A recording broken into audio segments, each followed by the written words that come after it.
Y siempre es una bendición poder encontrarnos aquí, donde ya la presencia de Dios nos esperaba. Amén. Desde ya la presencia de Dios nos esperaba por nosotros. Desde ya Dios nos esperaba siempre contento, con los brazos abiertos para recibirnos y para hablarnos. Y hoy quiero que busque el libro de Romanos, capítulo 12. Le voy a dar continuidad al tema del domingo, ya que Fernando utilizó Romanos capítulo 12, que es mi texto favorito. Aunque mi texto favorito solamente está el verso 1 y 2, Romanos 12 es un texto maravilloso donde nos invita a transformar nuestra mente para que así cambie nuestra manera de pensar, por consiguiente cambia también nuestra manera de vivir. La iglesia históricamente ha intentado transformar la gente por medio de comportamiento. No cometas, no hagas esto, no gastes. Y se nos olvida que la transformación viene por la educación. La transformación viene por lo que nosotros insertamos en el cerebro de las personas. Y Fernando hablaba de las funciones de la iglesia, que la iglesia tiene unas funciones importantes y que todos somos parte de esa función, que todos somos importantes en esa función. Pero cuando hablamos entonces de trabajar o de la función de una iglesia, pues mire, yo pienso que no hay nada mejor que cuando vamos a hacer las cosas, hacerlas con ánimo. Así que vamos a repetir conmigo, diga conmigo, trabajen con ánimo. Dios mío, pero qué ánimo tienen ustedes. Algunos trabajen con ánimo. Dígalo, trabajen con ánimo. Eso, si ustedes tomaron café esta mañana, igual que yo, que llevo dos cafés puya y me siento bien. Yo espero que no me dé una ración mala a esta hora, que salga corriendo de aquí. Pero vamos a orar, vamos a leer la palabra, Romanos capítulo 12, del 9 al 11.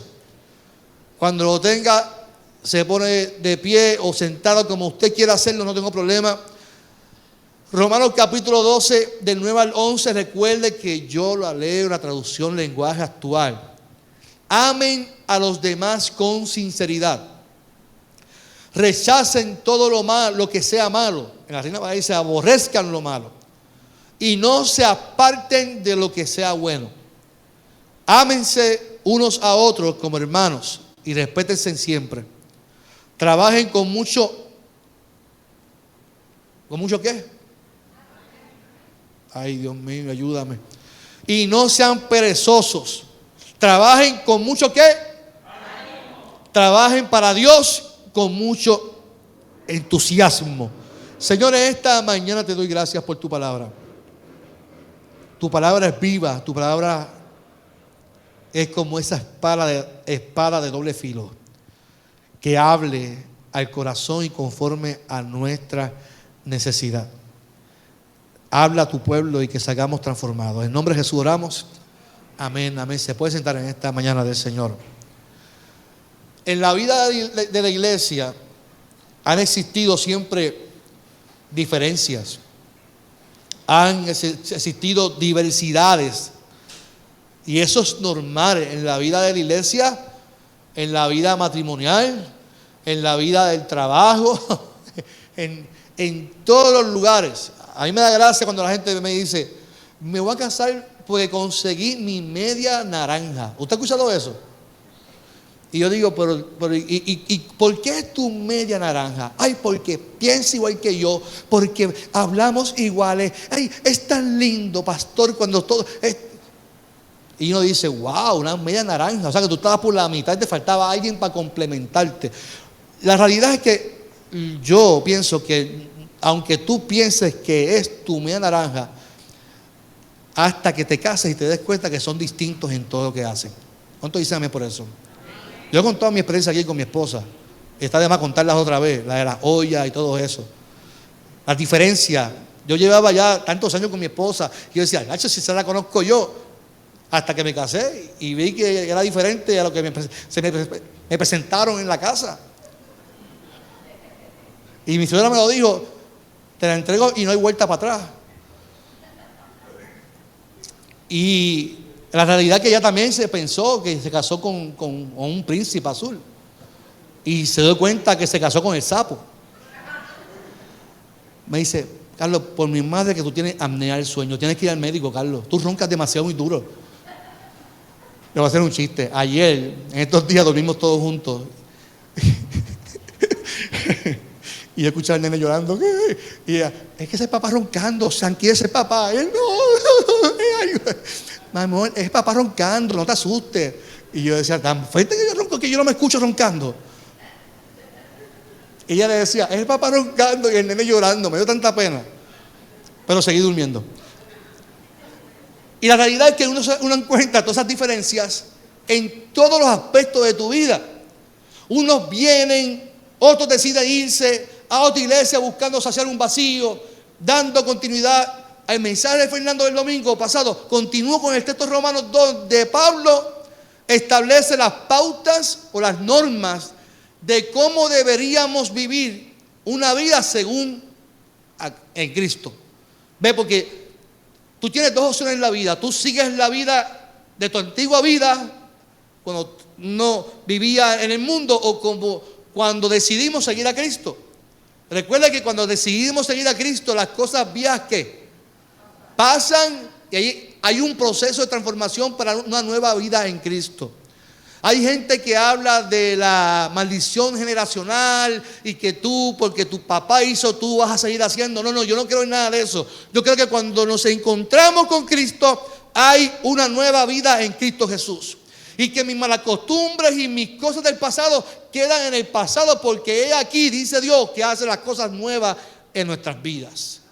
Pues este consejo de Pablo a la iglesia es un consejo conforme a esa nueva vida en Cristo Jesús. Y yo les voy a llamar 8 características o 8 puntos claves de la vida. Aunque lo resumo en 5 porque algunas se repiten. Pero vamos al primer punto que establece Pablo aquí en el capítulo 12, verso 9. Dice: amen a los demás con sinceridad. Y la palabra clave está en la palabra sinceridad. En el griego la palabra sinceridad se define como pureza. Así que miren cómo Pablo establece cómo los cristianos deben de amarse. Un amor puro, genuino, auténtico. Establece que ese amor debe ser entre los creyentes, debe ser sincero. Tiene que ser puro, sin engaño. No como tú abrazas a alguien y dices que te amo mucho y en la espalda está dándole así con la puñalada. ¿Usted me entiende? Yo te amo tanto. Yo te quiero tanto. Y cuando da la espalda: mira, nena, tú supiste lo que fulano. Es que vive una vida de pecado. Por eso es que está tan fastidiado. Y entonces eso se llama hipocresía, que es lo antónimo de amarse sinceramente. Ese amor que se profesa a la gente no puede ser selectivo, mi amado. Escuche bien, cuando tú eres creyente, el amor no puede ser selectivo. Tú no puedes decidir: a este lo voy a amar y a este no. No sé si me debe entender. Amo a esta gente porque son los que me entienden, pero a los que no me entienden, oro para que Dios los ilumine o los elimine. Y no podemos caer entonces en la selección a quién yo voy a amar, porque el amor entre cristianos debe de ser sincero, puro, auténtico. Donde hay seres humanos, hay diferencia. La iglesia, para que usted me entienda, lo que me están viendo por Facebook, algún día espero verlos aquí. La iglesia era perfecta hasta que llegaron ¿quién? Llegáramos los seres humanos. Los seres humanos llegamos con nuestras calles, nuestras costumbres, nuestras diferencias, y a imponer nuestros criterios, y a imponer que esto debe ser así, así, y ahí se fastidió la cosa. La iglesia era perfecta porque la iglesia es de Cristo, pero cuando llegamos nosotros, llegamos con nuestros criterios y empezamos a mandar y a gobernar, y dejamos que nosotros mandemos más que lo que quiera hacer Dios en la iglesia. Y algo importante es que cuando usted y yo nos amamos, podemos entender a los demás. Algo que yo he puesto en práctica en mi ministerio es la tolerancia. Repita conmigo: tolerancia. En estos días yo estaba viendo un video con mi esposa. A mí me dio tanta tristeza, donde había en un tren, me imagino que estaba hablando de Nueva York, está este hombre discutiendo con un hombre de la frente, y había un joven que aparentemente se quedó dormido en el hombro de al lado. Y el hombre, poco tolerante, mayor de edad, empezó a discutir con el de al lado. No aguantó y con el codo le empezó a dar en la cabeza, lo dejó inconsciente allí mismo en Monguillao. Y yo decía, así está nuestra sociedad, con poca tolerancia. La gente no prefiere ponerse en el lugar de las otras personas, no prefiere entender y respetar a los demás. Somos tan poco tolerantes que no preferimos resolver las cosas, sino que preferimos divulgar, enojarnos y actuar en contra de los demás. Entonces la tolerancia yo la he puesto en práctica porque la tolerancia me hace la invitación de pensar en el otro antes de actuar. Antes de yo ejecutar o hacer algo en contra de alguien, la tolerancia me invita a ponerme en el lugar de otro y entenderlo. Antes de yo discriminar, antes de yo juzgar, la tolerancia me invita a reflexionar antes de actuar. De dar el beneficio de la duda, de no reaccionar con mis prejuicios. Y que mucho a nosotros nos gusta actuar con nuestros prejuicios. Cuando vivimos de esa forma nos da la libertad para poder amar simplemente por lo que es la persona, sin importar sus acciones. Cuando tú amas así sinceramente, tú amas simplemente por lo que es la persona. Si la persona te da o no te da, tú amas por lo que es la persona. Y esta sociedad, pienso yo, esta sociedad necesita tanto amor sincero, sin hipocresía. Tanto amor puro donde la gente pueda respetar y valorar la vida del ser humano. Sin importar sin importar si piensa distinto a ti o no. Porque si fuera así, mi esposa y yo no pudiéramos estar juntos. Porque es que mucho diferimos. Que mucho pensamos distinto. Y al fin y al cabo, como buen hombre, como hombre de la casa, digo siempre lo que tú digas, mi amor.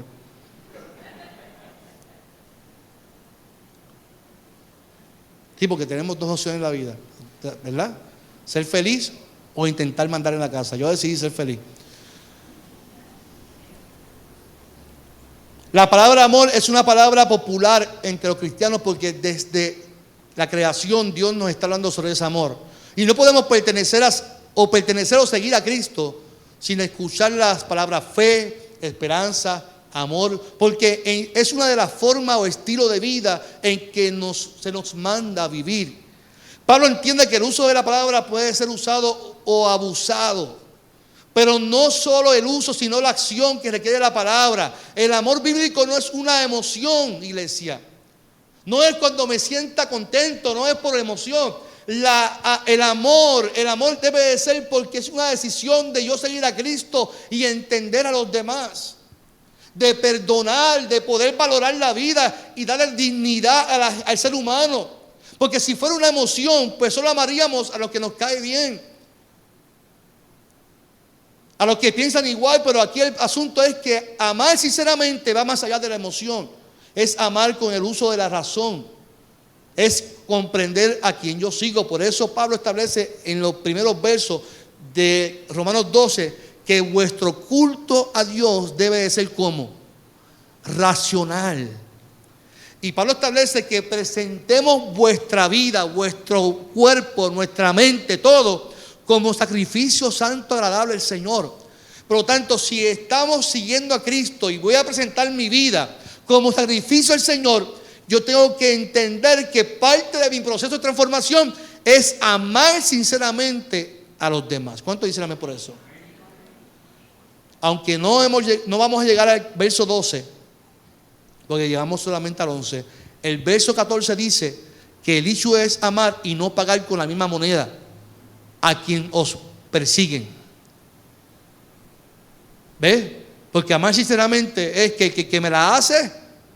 No, pues entonces no es así. Es pensar de que me la hace se mete con una hija de Dios, un hijo de Dios. Y el que se mete conmigo se mete con un hijo de Dios, aleluya. Y el que se mete conmigo, Dios lo va a castigar porque yo soy un siervo de Dios, una sierva de Dios. No, mi amado, mi amada. Nosotros todos somos hijos de Dios. Y Dios no tiene favorito con ninguno. Dios tiene la vista puesta en todos por igual. Y Él quiere que usted y yo convivamos con un amor sincero, donde podamos entendernos, valorarnos y amarnos, respetarnos como Él quiere que viva su iglesia. ¿Cuánto dicen amén por eso? Aleluya, qué bueno es el Señor. Pero ¿cómo entonces llegar a este nivel de vida donde puedas amar sinceramente? ¿Cómo llego a este nivel de vida? Mire, en la vida pastoral, usted posiblemente no me vaya a entender, y solamente un pastor me puede entender. Porque hay veces que yo le digo una vez al pastor, el pastor, que yo siento que a veces que me cogen de estúpido. Porque yo doy oportunidad, y doy oportunidad, y oportunidad, y la gente vuelve y me falla. Y el pastor me dice, Carlos, pero a Jesucristo, ¿cuántas veces lo cogieron? Y ahí es que uno entiende el concepto de amar y valorar a la gente y entender a la gente. En mi libro, que está pronto por salir, yo hablo mucho sobre la vida del pastor, lógicamente porque soy pastor. Y el hecho de que muchas veces nosotros los cristianos caigamos problemas con otras personas, y porque estamos en el altar, tenemos la autoridad de utilizar el altar para despotricar contra la gente. Y yo pongo el libro, el altar es para predicar a Cristo. Nunca un pastor utiliza el altar para juzgar, para decirle, mira, yo conozco pastores que dicen, el Espíritu Santo se lo va a pasar por la piedra toditos aquí. Porque viven con raíces de amargura, porque vivimos con condenación, porque vivimos con falta de perdón. Pero cuando uno entiende a la gente, y uno entiende el proceso de lo que el Espíritu Santo hace en uno empieza a amar y a valorar sinceramente a los demás, aunque nos sintamos que vuelven y nos cogen. Pero qué bueno, porque así es Dios con nosotros, que nos perdona y nosotros volvemos y le fallamos, y Dios vuelve y nos perdona y vuelve y le fallamos, y ahí está Dios siempre con su gracia para perdonarnos. ¿Cuánto dicen por eso? Así que yo le llamo a eso la escuela del Espíritu, que nos lleva por procesos en la vida que nos tienen que llevar a la reflexión. Si usted no ha sacado tiempo en su vida para hacer una introspección y reflexión de su vida, tómelo. Si vive muy ajorado, saque un espacio para que reflexione, porque esa reflexión lo va a llevar a entender a los demás. Porque yo he aprendido a vivir con coraje, amargura en nuestra familia, trabajo, menos en la iglesia, y siempre buscaremos algo para quejarnos y mostrar nuestras insatisfacciones, porque así somos los seres humanos. Pero cuando uno ya experimenta los procesos, pero aprende de ellos y a valorar la vida de los demás, esto te equipa, te da un equipaje en tu vida para poder amar sin reserva a la gente, para dar amor sincero, para dar y tener una vida equilibrada. Para que tengamos y entendamos el concepto shalom, tenemos el shalom de Dios. El shalom de Dios, la paz de Dios, no es la ausencia de problemas, de tormenta. Es que aunque haya situaciones, yo tengo una vida equilibrada emocionalmente en la totalidad de mi vida, para poder vivir en paz con Dios y con la gente. Y eso ocurre cuando entendemos los procesos de la vida y amamos sinceramente. Así que la primera enseñanza o característica es el amor sincero, el amor puro. La segunda característica o enseñanza es que tienen que rechazar todo lo que sea malo y no se aparten de lo bueno. Y ahí hay un refrán que decía en mi niñez, que ahí es que se ponen los huevos a qué. Y yo pienso que este consejo está atado al primero, porque es imposible amar a alguien y tener prejuicios en la vida sin rechazar lo malo, porque es parte de ser tolerante. Es ver la vida con claridad y sin prejuicio. Nosotros los boricuas somos gente de sangre que caliente, nos gusta eso. Y vemos la Biblia según nuestra perspectiva de vida. Vemos la Biblia según nuestra perspectiva de vida, y se nos olvida la historia y los años que está hecha. Pero cuando vivimos así, vivimos queriendo saber cosas que nos deben interesar de otras personas. El amor, que es el primer consejo, debe ser sincero, honesto. Por lo tanto, para poder llegar ahí, tenemos que aprender a rechazar lo malo y no apartarnos de lo bueno, que es amar sinceramente a Dios y a los demás. En la Reina Valera dice, aborrezcan lo malo. Repítalo conmigo, aborrezcan lo malo. Sigue lo bueno. Aborrezcan lo malo y sigue lo bueno. Pero me pregunto yo, ¿no vivimos tiempos donde la misma iglesia se ha abierto a las cosas que Dios nos manda a aborrecer? Si aborrecer lo malo es aborrecer el pecado, aborrecer las cosas que nos alejan de Dios, la misma iglesia no nos hemos abierto a experiencias, a cosas que nos alejan de Dios. Por eso Pablo establece que vuestro culto sea racional, con entendimiento, que no es emoción solamente, hay que entenderlo. Mire, la fornicación, el adulterio, la droga, todo lo que nos corrompe, todo lo que destruye la familia y la relación con Dios, tenemos que aborrecerlo y rechazarlo. Yo no estoy diciendo que aborrezcamos a quien lo hace. Yo no estoy diciendo que ahora hay que peca, hay que condenarlo. Yo no estoy diciendo eso, sino que nosotros los cristianos tenemos que aborrecer las acciones que nos alejan de Dios y no abrazarlas y medio permitirlas dentro de la iglesia. Aborrecer lo malo no es tomar nuestras vidas y entender que somos hijos de Dios y que tenemos que cuidarnos, como dice Pablo, que vuestro culto sea racional. Que tenemos que entender que ese culto debe de ser entendiendo lo que estoy haciendo y que hay algo que se llama lo bueno y lo malo, como dice Deuteronomio, y tú eliges si tú quieres la vida o la muerte.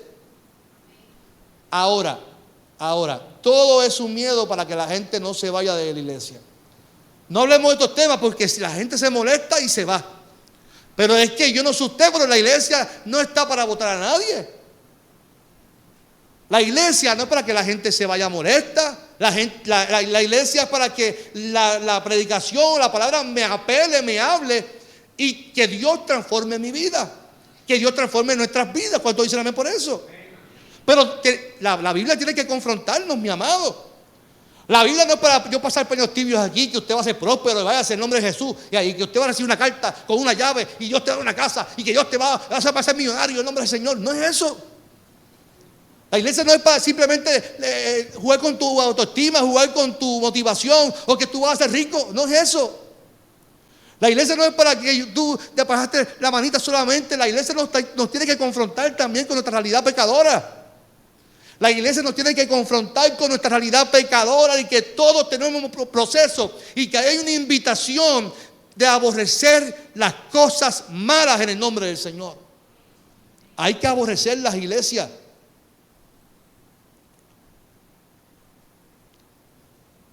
Jesús, cuando vemos la palabra del Señor, Jesús no votó a la gente, dice Dios, él es una pecadora, vete. No, Jesús encontró un día y los discípulos que eran puertorriqueños, mira Jesús, conseguimos esta mujer de adulterio, hay que apedrearla en nombre del Señor, porque eran así, de fuego. Y la Biblia dice que hay que apedrear a esta mujer, y Jesús dijo, bueno, está bien, pues vamos a trazar esta línea, el que esté libre de pecado, que tire la primera piedra. Y todos dijeron, tú eres un pecador, yo también, vámonos de aquí. Y la mujer, ay, gracias Jesús, es que me libraste. Ay, gracias maestro. Yo digo, ¿ves que ninguno te condenó? Él dijo, ni yo tampoco. Hay una condición, vete y no lo vuelvas a hacer. Ahí está el asunto. Que nosotros pensamos, vete y sigue haciendo lo que te dé la gana. No es eso. Vete y no peques más. Es que hay una transformación antes y después de Cristo. Cuando nos enfrentamos a Cristo, tenemos que en nuestro cerebro aborrecer las cosas que son del mundo, aborrecer las cosas que nos separan de Dios, aborrecer lo que me separa del Espíritu. Cuando, por ejemplo, cuando fornicamos, estamos entregando nuestro espíritu a otra mujer o a otro hombre. Por lo tanto, yo tengo que elegir bien y tomar una buena decisión. Cuando yo tomo decisión de meterme drogas al cuerpo, me estoy separando, estoy arruinando el templo del Espíritu Santo. Cuando como mal, estoy arruinando el templo del Espíritu Santo. Cuando yo hago cosas que no son de Dios, estoy alimentando mi cuerpo y mi espíritu con cosas que debo de aborrecer. Y la Biblia establece, si yo quiero entonces vivir una vida conforme a lo que Dios quiere para mí, tengo la responsabilidad de aborrecer lo malo y seguir lo bueno. Lo que pasa es que se nos ha metido en la mente de que es imposible vivir en santidad. De que es imposible. No es, ¿sabe? A la iglesia se le ha metido en la mente que es difícil vivir una vida agradable al corazón de Dios. Y entonces vivimos unas luchas porque nos convertimos, pero como se nos mete en la mente desde la iglesia que es difícil vivir así, pues hagan lo que ustedes quieran y pidan perdón porque al fin y al cabo Dios los va a salvar. No. La responsabilidad del creyente es vivir una vida aborreciendo lo malo. Cuando alguien te invite a robar, no, eso no es de Dios. Cuando alguien te invite a hacer algo malo, eso no es de Dios. Yo aborrezco lo malo porque soy un seguidor de la verdad, que es Cristo Jesús en mi vida. Por eso usted puede ver un cristiano que dice: yo me voy a meter a la política porque Dios me llamó a ser político. Créamelo, en su mente lo que está es beneficiarse, robar y ser corrupto. Y lo digo sin pena. Y si usted se ofende, perdóneme. Por la política apesta. Y desde los reinos corruptos en la Biblia hasta el sol de hoy siguen haciendo lo mismo. Robándole al pueblo, aumentándole todo al pueblo. ¿Y la gente qué? La gente callada. La gente aplaudiéndole a los gobernantes. Qué bueno, ese es mi gobernador. Este es tu gobernador, es mío. Pero lamentablemente son corruptos. Y nos siguen oprimiendo. Y la iglesia tiene que alzar su voz. Aborrecer lo malo. Aborrecer lo malo.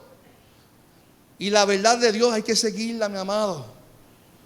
Por eso cada vez que nuestra sociedad está tan enferma, ahora hay escuela de profetas.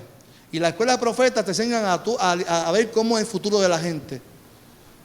Usted sabe que en la Biblia los profetas se indignaban y lo que hacían era que se levantaban en contra de las corrupciones, en contra de los que oprimían. Eso es lo que hacían los profetas. El mismo Jesús, cuando vino Jesús como profeta, se indignó en contra de la misma iglesia, de los mismos religiosos que oprimían. Usted sabe el texto bíblico cuando Jesús vuelca a las mesas, que alguien me lo dijo estos días porque estábamos haciendo algo y el tipo se molestó y todo el mundo dijo: pero usted no es cristiano. Y él me dijo: Carlos, pero que también Jesús se molestó. Chico, pero ¿cómo tú vas a utilizar el texto bíblico para justificarte? ¿Usted sabe por qué Jesús se molestó el día de las mesas? Porque los que estaban allí no era porque estaban vendiendo, no crea eso. En la historia era normal que vendieran en el templo. Los mercaderes en el templo, eso era algo normal. El problema es que a los que les estaban vendiendo eran gentiles. Y los que estaban vendiendo dijeron: esta gente, vamos a venderle la palomita, vamos a venderle el becerrito más caro. Y le decimos: mira, esto te vale tanto, pero te va a quitar tu perdón. Y los gentiles: ¿de verdad? Y empezaron a oprimir, empezaron a aumentar el precio para engañar a los gentiles, supuestamente para salvar sus vidas. Y Jesús, cuando se enteró de lo que estaban cometiendo, se indignó tanto que dijo: para porras palomas estas que vuelven por ahí para abajo. Se miró todas las mesas ahí enfogonados, molesto. ¿Por qué? Porque se indignó de la corrupción de los mismos mercaderes. Y la iglesia tiene que aborrecer lo malo. Dentro del templo no puede haber tal cosa de que si tú das más, Dios te va a perdonar. De que si tú haces esto, Dios te va a perdonar. Eso es corrupción. Dentro de la iglesia tenemos que proclamar la verdad de Cristo y vivir una vida íntegra, amando y siguiendo la verdad. ¿Cuánto dicen amén? Es que me tomé 2 cafés puya y ya estoy así. Ya mismo me baja el café y puede ser que baje revoluciones.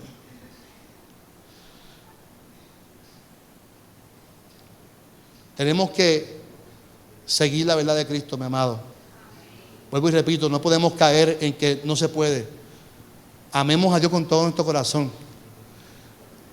Hablábamos hoy en la escuela bíblica del Espíritu Santo. Y ese Espíritu Santo en cada decisión nos ayuda a seguir la verdad. Cada vez que tomemos una decisión es el Espíritu Santo. El problema es que nosotros tomamos decisiones sin orar al Señor. Constantemente tomamos decisiones en nuestras vidas sin tener una relación con Dios. Somos autosuficientes, pensamos que nos levantamos y oramos si me da tiempo, porque estoy tan ajorado, porque si me da tiempo. Y esa comunicación con el Espíritu Santo es la que nos va a dirigir y nos va a llevar a aborrecer lo malo. Y cuando somos tentados en hacer algo, como que las piernas me flaquean, y tú dices, ¿qué lo hago? No lo hago. Siempre el Espíritu Santo te va a decir, no, aborrece lo que te separa de Dios. Es que nadie se va a dar cuenta. Hay una presencia omnipotente que estará siempre viendo lo que tú y yo hacemos a escondidas. Por lo tanto, aborrezcamos lo malo y sigamos lo bueno en el nombre del Señor. Tercera característica o enseñanza, y está con la cuarta en el verso que sigue: ámense unos a otros como hermanos y respétense siempre. Tiene que ver con la primera, porque cuando yo amo, sinceramente, amo como mi hermano. Pablo sigue la línea de la convivencia de la iglesia. Algo que debe predominar es el amor siempre. El problema de amar es lo que carga eso. Amar conlleva una primera fase, que es poder amarnos a nosotros mismos. Usted no puede decir que ama a Dios si usted no se ama a usted primero. Ese cuento yo no me lo creo. Y menos puede decir que amas a Dios cuando odias a alguien. Jesús establece cómo tú puedes decir que amas a Dios, hipócrita, y luego dice que amas a alguien, a Dios que no ves, y a tu prójimo que lo ves, no lo puedes amar. Amarse como hermano. Yo recuerdo, yo tengo un hermano mayor. ¿Cuántos son hermanos aquí? ¿Alguien tiene hermanos? ¿Cuántos se fueron a los puños con sus hermanos cuando chiquitos? Yo me iba a los puños con mi hermano. Ahora nos amamos como hermanos. Pero cuando chiquitos, tú tuviste una hermana. Pero cuando uno tiene hermanos, eso es un amor de locura. Yo me bajaba de la guagua del colegio, nos dejaban en casa de mi abuela, allá en las parcelas y brother, y nos bajábamos, pim, pam, pim, pum, pam, pum, pam, pum, pam. Llegábamos a casa, pim, pum, pam, pim, pam, pim, pam, pum, pam, pam, pam. Mi papá, ¿a quién le daba a mi papá? No le daba a mi hermano, me daba a mí, porque yo era el que empezaba. Una vez estábamos peleando en la calle y la vecina de frente nos echó agua como si fuera perro. Mira, dejen de estar peleando ahí, la manguera. Yo me sentí como que, ¿sabes? Ella nos echó agua como si fuéramos perros, Mandy. Y el chiste es que después estábamos como si nada hubiese pasado. Y así es la convivencia, el amor como hermano. El problema es que nosotros no nos amamos primero nosotros y queremos amar a los demás. Pensamos que dar amor es lo primero, y lo primero es amarnos a nosotros. Cuando observo mi sociedad, la gente no se valora, la gente no se cuida, la gente come cuanta porquería, la gente no va al médico, la gente no se cuida. El amor propio es la primera etapa para poder, por consiguiente, amar a Dios y amar a los demás como hermanos. Amar y respetar es consejo con autoridad de Pablo. Pero a la misma vez, Dios, por todos los libros de la Biblia, nos continúa invitando sobre la importancia de ese amor genuino y de hermanos. Ámense ustedes mismos, amen a su prójimo como ustedes mismos, amen a Dios sobre todas las cosas. Usted sabe que el prójimo, nosotros pensamos que el prójimo es el que piensa igual. Y cuando establece que amen a su prójimo, el prójimo para Jesús es el que piensa distinto. El que piensa distinto al judío. Por lo tanto, amen al prójimo es una confrontación de amar al que piensa distinto. Y a mí me encanta cuando Jesús, antes de partir, le hizo a sus discípulos de esta forma: de esta forma sabrán que son mis discípulos, que se amen los unos. Oiga bien, de esta forma la gente sabrá que ustedes son mis seguidores.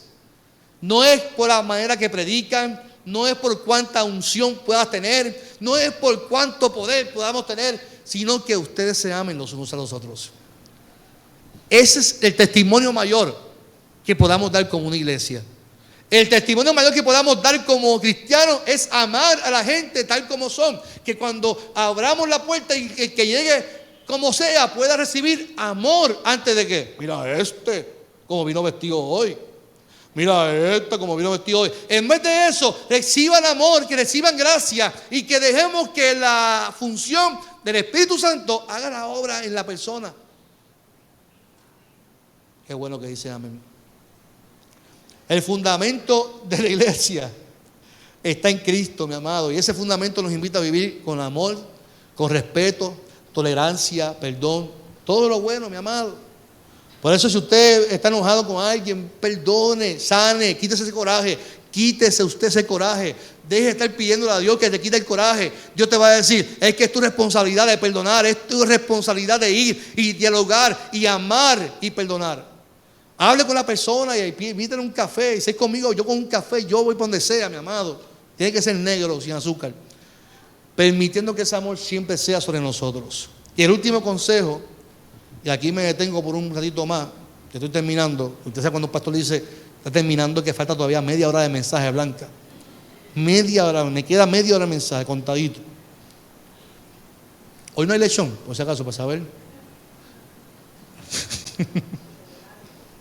¿Cómo?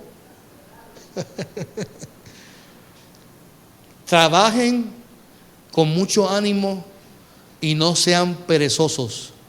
Trabajen para Dios con mucho entusiasmo. Aquí hay unos puntos muy importantes. El primero es el asunto del trabajo en la iglesia. Parece que es un asunto bíblico de toda la vida de los que tomaban posiciones en la iglesia.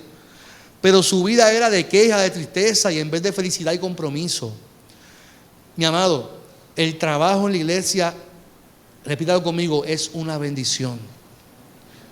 Sea cual sea la posición que podamos tomar, es una bendición servir, porque al fin y al cabo es lo que queremos servir. Amén.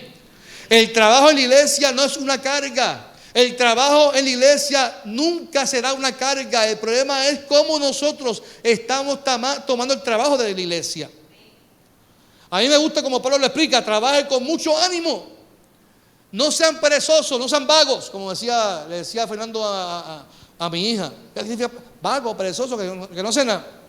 El problema es que nosotros aceptamos posiciones, pero pensamos en el glamour de la posición, en el standing de la posición, y se nos olvida que cualquiera sea tu posición, el enfoque siempre es el mismo, que es servir para que Dios se glorifique en lo que tú haces.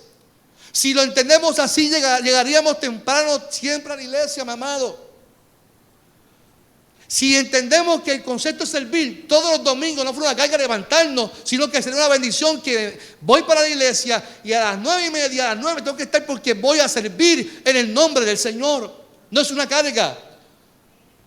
Estaremos locos, como el salmista diría, yo prefiero estar un día, ¿cómo que dice?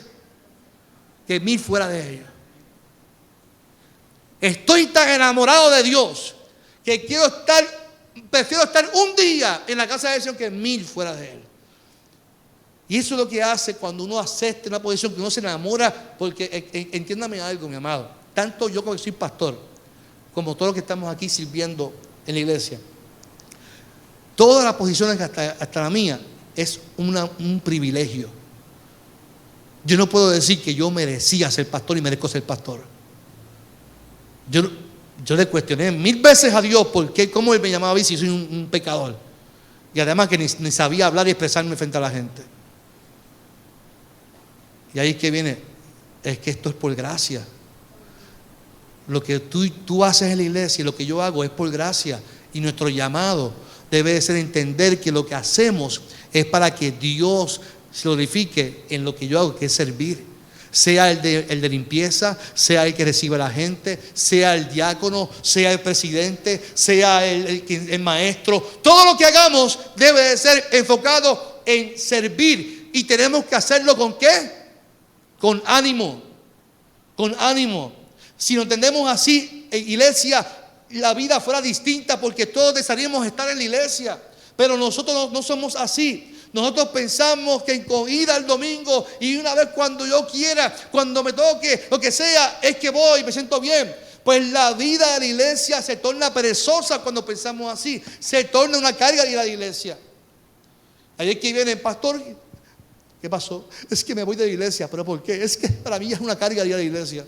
¿Pero qué te pasó? ¿Te hicimos algo? No. Es que no me siento igual.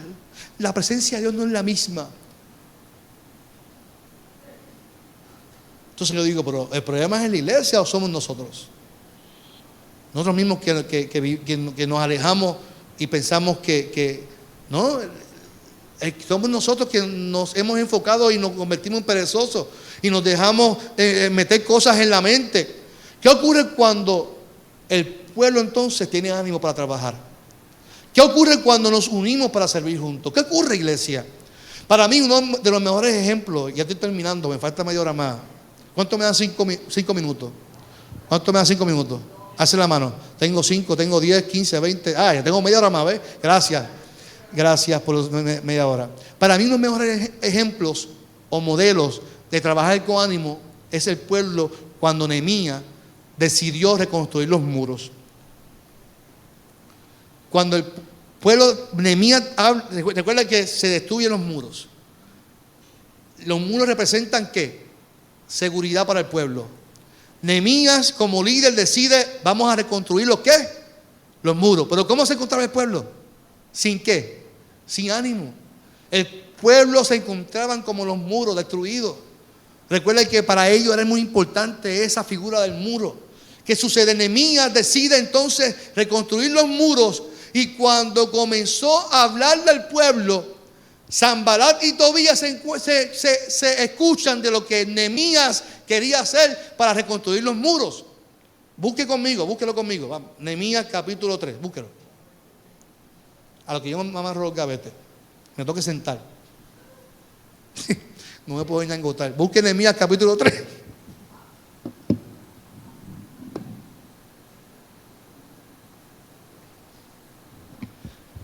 Me quedé sin respiración. Nehemías 3. 33 al 35. No, perdóname. Nehemías capítulo 4 del 1 al 3, perdón. Del 1 al 3. ¿Lo tienen? Nehemías capítulo 4 del 1 al 3. Dice, lo voy a leer. Dice, cuando Sanbalat se enteró de que estábamos reconstruyendo el muro, se enojó mucho y se puso furioso y comenzó a burlarse de los judíos. Delante de sus compañeros y del ejército de Samaria dijo, ¿qué se trae esta gente entre manos, esos pobres judíos? ¿Creen que podrán reconstruir la ciudad y volver a ofrecer sacrificios? ¿Creen que podrán hacerle en un día? ¿Piensan que de ese montón de escombros van a sacar piedras nuevas? Tobías, el amonita que estaba con él, añadió, el muro que están edificando es muy débil. Basta que se suba una zorra para que se caiga. Es interesante esa historia, a mí me encanta mucho. Porque cada vez que alguien desea meterle manos al asunto, siempre va a haber alguien que te va a criticar lo que tú haces, para que tu ánimo caiga. Ay, es que tú lo haces mal, es que tú faltas mucho, es que tú esto, es que tú otro. Y ahí empieza uno a meterse en la mente, es que la iglesia, es que me critican, es que no me apoyan, es que no. Entonces tiene que venir alguien como Nehemías a levantar el ánimo. Siempre va a existir gente como Sanbalat y Tobías que te va a criticar y te va a juzgar. Mi amado, entiéndalo así. Entiéndalo, siempre va a haber alguien que te va a decir que tú no sirves, que tú no vales, que tú esto, no lo hagas, no lo vas a hacer. Siempre hay gente que va a murmurar en contra de lo que Dios declaró para tu vida. Pero ¿qué hizo Nehemías? Quédese con la Biblia abierta, en el capítulo 4, versículo 4. ¿Lo tiene? Amén. Entonces yo oré, dice Nehemías. Ahora, voy a aclarar algo. A mí esa oración no me gustó, pero la voy a leer. Entonces yo oré, Dios nuestro, escucha cómo nos ofenden. Haz que todo lo malo que nos desean les pase a ellos. Haz que se los lleven a la fuerza a otro país y que les roben todo lo que tienen. No les perdone sus maldades ni te olvides de sus pecados. Nehemías era boricua, Nehemías era más tomada.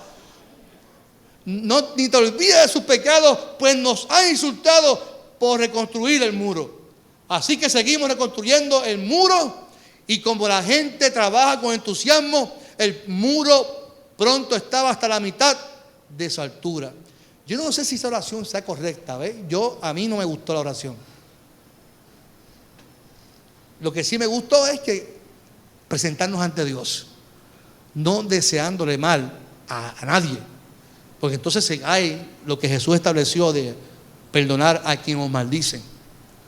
Así que Nehemías habló o lloró según sus prejuicios también de aquella época, de la ley del talión y de ojo por ojo, pero no es la oración que yo haría y que usted y yo deberíamos hacer. Ahora bien, pero el verso final dice que los muros se pudieron reconstruir hasta la mitad porque el pueblo tuvo ánimo. Cuán importante es que la iglesia trabaje en unidad y que trabajemos con ánimo. Porque si queremos ver que los planes de trabajo se logren, tiene que haber entusiasmo y ánimo. ¿Sabe? Tiene que haber una energía, tiene que haber un deseo, tiene que haber algo. A pesar de las circunstancias, a pesar de que todo esté deconstruido, a pesar de que las cosas vayan mal, tiene que haber ánimo en el pueblo para poder hacer las cosas como que es para el Señor, como que son para Dios. Esta historia es muy importante porque cada uno de nosotros tenemos una responsabilidad. Lo decía Fernando el domingo pasado. Cada uno de nosotros tenemos una responsabilidad. ¿Qué debe de ser más importante de servir y estar en la casa de Dios? Le pregunto, no me responda, pero ¿qué debe ser más importante que servir en la iglesia y estar en la casa del Señor? ¿Por qué no tengo tanto ánimo para seguir en lo que Dios me delegó a mí? Tú quieres ver resultados en tu vida, quieres ver resultados en la iglesia, quieres ver resultados en tu trabajo. Anímate, trabaja con alegría y no permites que la dejadez, el malentendido, el chisme, tu mente te roba el gozo de lo que Dios sembró, que es servir para la obra del Señor. Yo te lo dije el domingo pasado, el viernes del encuentro de líderes. El texto de Timoteo, Pablo a Timoteo le dice: si alguien desea servir, cosa buena desea. O sea, si tú quieres obispado, quieres trabajar en la iglesia, cosa buena estás deseando. Pero si lo queremos hacer bien, tenemos que trabajar con ánimo. Tenemos que levantarnos en el nombre del Señor. Tenemos que entusiasmarnos, tenemos que enamorarnos del llamado. Tenemos que entender que los planes que Dios trazó en nuestra vida, nada se puede interponer, que nadie puede confundirme, que nadie puede desanimarme. Dios tiene un llamado para nosotros y es así, pues trabajemos con ánimo en el nombre del Señor. ¿Cuántos dicen amén? Porque al fin y al cabo, ahora sí terminé. Al fin y al cabo, esto es por gracia, mi amado. Nuestro llamado es por gracia. Dios te llama. Dios tiene algo para ti. Dios tiene un llamado para ti, para mí, mi amado. Dios sembró una llama que te arde en tu corazón. Sirve con entusiasmo. Sirve con alegría.